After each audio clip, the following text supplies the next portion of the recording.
Joining me now is Erin Kiley, Director of International Programs with Oxfam Canada. Erin, thanks for being here with us today. Thanks for having me, Renee.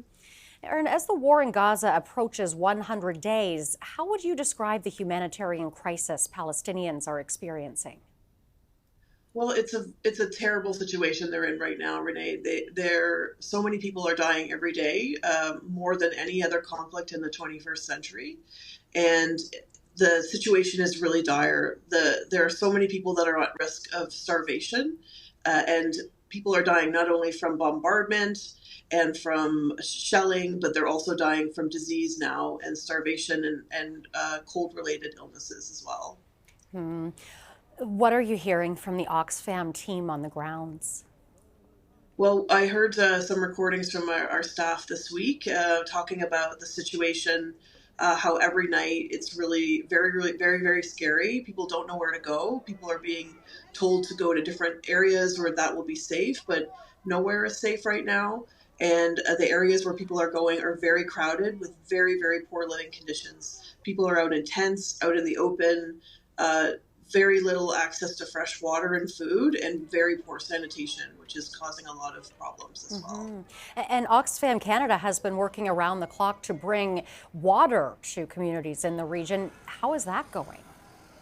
That's right. We're working with a local partner. So we're working on some desalination facilities, large bladders, jerry cans, portable toilets that can be used for people who are injured or who are disabled, and other types of facilities. So we have a project going on right now that will serve about 27,000 people over the next 2 months as the construction and the work continues. And already before now, we've reached about 73,000 people with warm clothing, hot meals, food, hygiene kits, and things like that. Hmm. How have the blockades on getting humanitarian aid to the Gaza Strip caused challenges for not only Oxfam, but other humanitarian groups?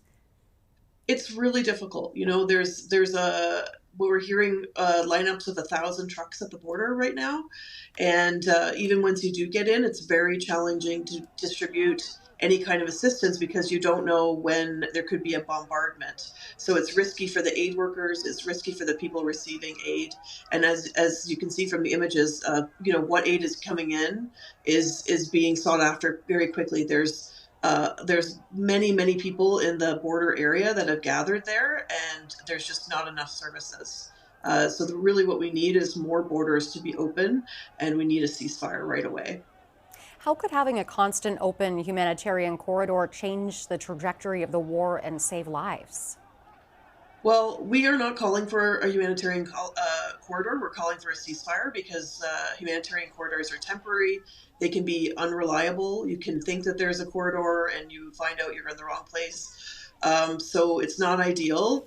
But what really needs to happen now is to get food and clean water into people because there are so many people on the cusp of starvation at the very moment. Hmm. And there's real risk of famine. And right now, the reports on food security show the largest percentage of people food insecure since these kind of measurements have happened in a country. So it's very dire. All right, we will have to leave it there. Erin Kiley, Director of International Programs with Oxfam Canada, thanks so much for your time today. Thanks for having me.